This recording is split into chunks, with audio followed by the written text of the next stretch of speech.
Olá pessoal, como todos sabem, nós estamos vivendo um momento difícil de enfrentamento à pandemia do novo coronavírus.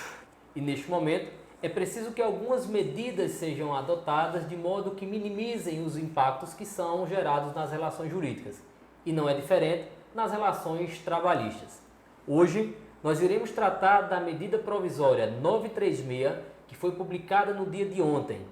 Para isto, conto com o apoio do amigo Dr. Edson Fertel, que estará comigo debatendo e estaremos aqui tentando traduzir para vocês como se dará na prática a aplicação dessa medida provisória. A medida provisória ela criou um programa emergencial de manutenção do emprego e da renda, bem como novas medidas complementares nas relações trabalhistas para o enfrentamento do coronavírus. A medida provisória ela tem um foco em preservar o emprego e a renda, de garantir a continuidade das atividades laborais, mas também de reduzir o impacto decorrente das consequências neste momento de estado de calamidade e de emergência de saúde pública. Algumas medidas foram adotadas, dentre elas o benefício emergencial da preservação do emprego e da renda. Dr. Edson. Pois bem, Luciano, o benefício ele foi criado, para ser pago nas seguintes hipóteses ao empregado. Quando houver uma redução proporcional de jornada de trabalho e de salário e quando houver uma suspensão temporária do contrato de trabalho. Esse benefício ele será pago pela União. Esse benefício emergencial ele será de uma prestação mensal devido a partir da data do início da redução de jornada de trabalho e de salário ou quando o empregado e o empregador optar por uma suspensão temporária do contrato de trabalho. Observado alguns critérios. Por exemplo, o empregador, primeiro critério, o empregador ele terá que informar ao Ministério da Economia aquele contrato pactuado, seja ele uma redução na jornada de trabalho e de salário ou a suspensão do contrato temporário de trabalho. Esse benefício ele será pago exclusivamente enquanto durar a redução proporcional da jornada de trabalho e de salário ou a suspensão temporária do contrato de trabalho. Teremos como prazo para que o trabalhador receba 30 dias após o acordo celebrado.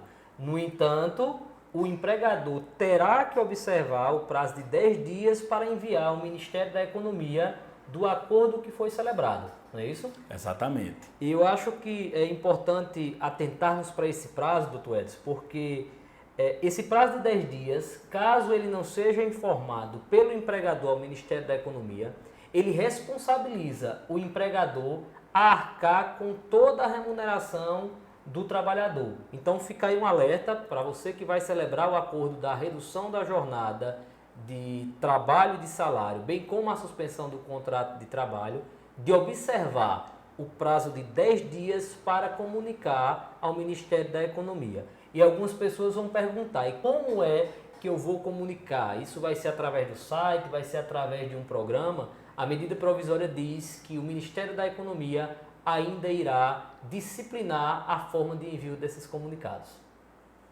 Pois bem, aí é importante também, Luciano, o empregador atentar para cumprir esse prazos obrigacionais do empregador.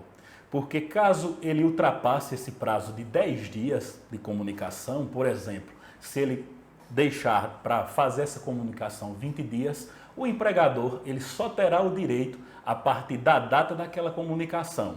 Então é preciso que seja cumprido esses prazos para que nenhum saia prejudicado. O valor do benefício emergencial, Luciano, ele terá como base de cálculo o valor mensal do seguro-desemprego a que o empregado teria direito. E esse benefício emergencial, ele será pago independentemente do cumprimento de qualquer período aquisitivo, bem como do tempo de vínculo empregatício e do número de salários recebidos pelo empregado. É importante dizer, doutor Edson, que ele não é devido nos casos em que a pessoa esteja recebendo o benefício de prestação continuada, chamado BPC, pago pela Previdência Social, para quem está recebendo seguro-desemprego em qualquer das suas modalidades, bem como para quem está em gozo de bolsa de qualificação profissional. Essas são hipóteses em que não é devido o pagamento do benefício emergencial. E aí surge um ponto importante e algumas pessoas têm perguntado. É possível que a pessoa ela tenha 2 vínculos empregatícios e em cada vínculo desse ela tenha em uma redução da jornada e em outro ela tenha a suspensão do contrato de trabalho e receber cumulativamente pelos 2 vínculos? Sim, é possível. Nesse caso, a pessoa que ela tem 2 vínculos, nas situações emergenciais que forem adotadas em qualquer um desses vínculos, o benefício emergencial soma-se em favor do empregado. Vale destacar, Luciano, que existe uma exceção, que são aquelas quando nos deparamos com um contrato de trabalho intermitente. Mesmo o empregado, ele estando acumulando 2 contratos, intermitente e não intermitente, ele não gozará do acúmulo desse benefício emergencial. Ou seja, o trabalhador que possui 2 contratos intermitentes não será vinculado para fins do benefício e nem também contratos intermitentes e não intermitentes. Com um detalhe, doutor Edson, no caso dos contratos intermitentes também é uma regra específica nessa medida provisória, porque eles não se submetem ao valor base para esse benefício do valor do seguro-desemprego que eles teriam direito, mas um valor fixo de R$ 600. Vamos tratar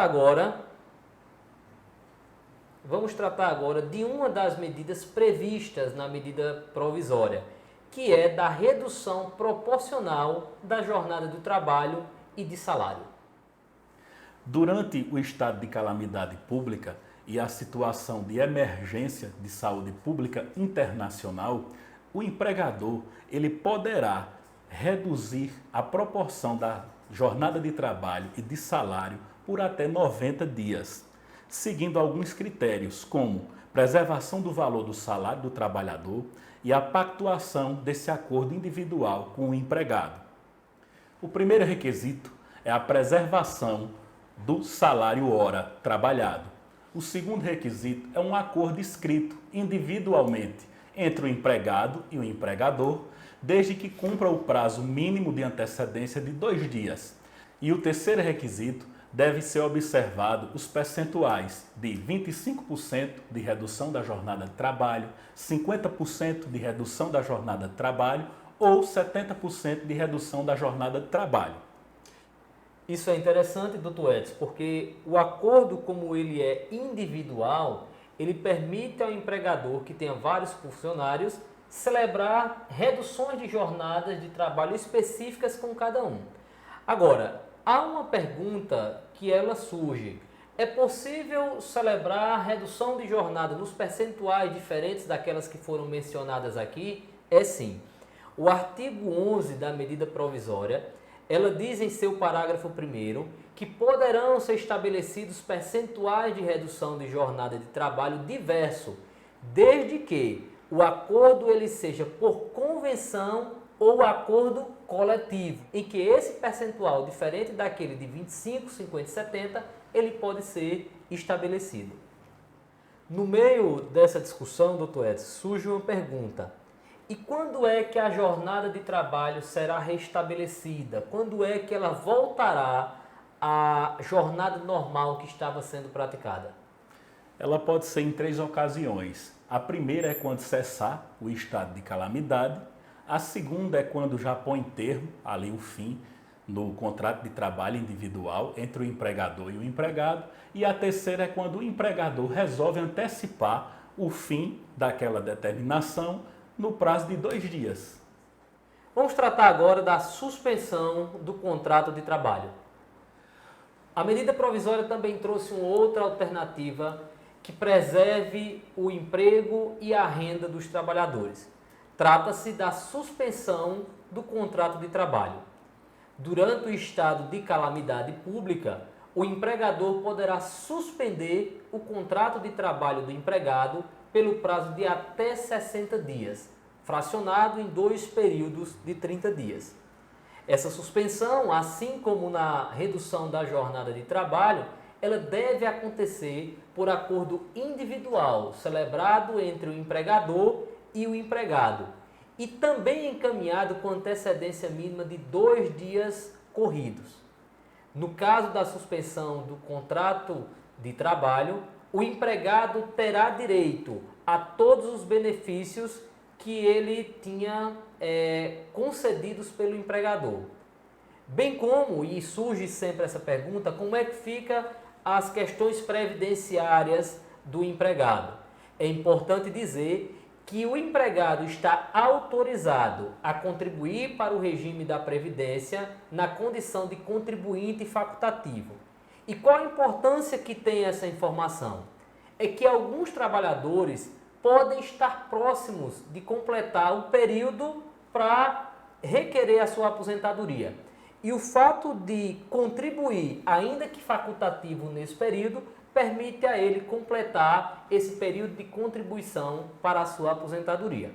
Um detalhe que a gente traz acerca também da suspensão do contrato de trabalho diz respeito ao restabelecimento do contrato. No caso de reestabelecimento, ocorre no prazo de 2 dias, contado da cessação do estado de calamidade, da data estabelecida no acordo ali firmado individualmente entre o empregado e o empregador, ou quando o empregador achar por bem antecipar aquele final do período de suspensão do pacto. Um outro ponto que a gente deve tratar, e aí vai uma observação para o empregado e para o empregador, é que se durante o período da suspensão temporária do contrato de trabalho se mantiver alguma atividade, ainda que parcialmente, doutor Edson, seja por teletrabalho, trabalho remoto ou trabalho à distância, ficará descaracterizada a suspensão do contrato de trabalho. E aí o empregador terá que arcar com o pagamento imediato da remuneração do trabalhador e dos encargos devidos referente a esse período, além de sujeitar-se às penalidades que estão previstas na legislação trabalhista e naquelas previstas na convenção coletiva. Para finalizar a regra geral, no que diz respeito à suspensão temporária do contrato de trabalho, vai aqui uma observação importantíssima. A empresa que tiver, no ano de 2019, auferido receita bruta superior acima de 4.800.000, somente poderá suspender o contrato de trabalho se ela mantiver uma ajuda compensatória mensal de 30% do valor do salário do empregado. Esse período de suspensão nos termos do artigo 9º. Para as empresas que teve um faturamento em 2019 inferior a 4.800.000, não obedecerá essa regra de manter uma ajuda compensatória mensal no percentual de 30%.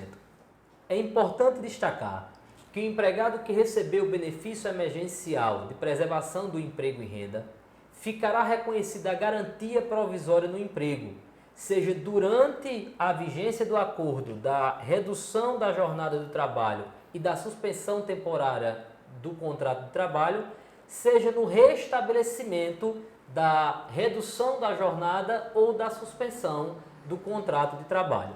Por exemplo, digamos que a empresa ela resolveu suspender por 30 dias o trabalhador, o contrato de trabalho.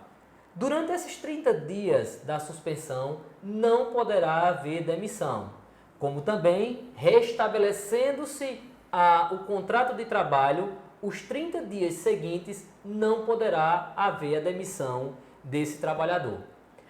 Evidente que no caso de dispensa haverá as consequências. Você pontuou aí algumas coisas muito importantes que também deve ser posto em questão. É o seguinte: caso o empregador demita o empregado dentro desse período de garantia provisória, ele terá que pagar todas as rescisões daquela lei anterior a essa medida provisória, bem como pagar uma indenização ao empregado. Esta indenização estará dispensada quando o empregado pedir demissão ou então quando ele for demitido por justa causa. Perfeito, doutor. Chegando aqui já numa fase, digamos, de conclusão desse nosso bate-papo, até porque nós não temos o objetivo com essa troca de informações que fizemos aqui, esgotar todo o conteúdo da medida provisória, até porque ela tem pouco mais de 24 horas, acho que nem tem 24 horas que foi publicado, não é isso? Está quentinha ainda, então ela está quentinha. Mas sim o objetivo de contribuir de modo que você possa tomar a decisão correta nesse momento em que nós estamos enfrentando essa pandemia do coronavírus. Mas continuando aqui, acerca dessas medidas implementadas para a redução da jornada de trabalho, para a suspensão do contrato de trabalho, há uma observação a fazer. Nos casos em que o salário seja superior a R$ 3.135, ou nos casos em que portadores de diploma de nível superior que percebam salário mensal superior a 2 vezes o limite máximo do benefício do regime da Previdência, não estou com eles aqui de cabeça, mas vai dar quase R$12 mil, né? Exatamente. Nesses casos, somente poderão ser estabelecidos esses instrumentos por meio de convenção ou acordo coletivo, com a ressalva para a redução da jornada de trabalho que esteja prevista naquele item de 25% da redução da jornada de trabalho. Há um outro ponto também, doutor, eu acho que é importante esclarecer acerca da fiscalização, porque essas medidas não ficarão sem serem fiscalizadas, não é isso? No tocante às irregularidades. Exatamente. Né? Porque em caso de irregularidade constatada pelo fiscal da Auditoria do Trabalho, não terá o benefício da dupla visita em caso de microempresa e empresa de pequeno porte. Então fica aí essa observação, né? Até porque a fiscalização do trabalho ela é rigorosa e serviço essencial nesse momento de pandemia, então cabe essa observação. Então chegamos ao fim dessa breve explanação. Agradecer a doutor Edson pela contribuição, suas palavras para o nosso público. Eu que agradeço, Luciano, o convite. Esperamos que possamos esclarecer as dúvidas, que estamos num polo de confecção, nada mais justo de tentar ajudar não só os nossos clientes, como também aquele pessoal que vem sempre nos pedindo, nos ligando através de direct, através de WhatsApp, né? E é isso. Ok, mais uma vez, obrigado, doutor Edson, e em breve nós traremos outras discussões aqui com o doutor Edson, doutor Antônio, em breve vai estar conosco também, tratando das medidas tributárias, e teremos outras pautas, direito do consumidor, direito previdenciário. Esse é o início de uma série de vídeos que nós queremos publicar trazendo esse tipo de informação. Muito obrigado.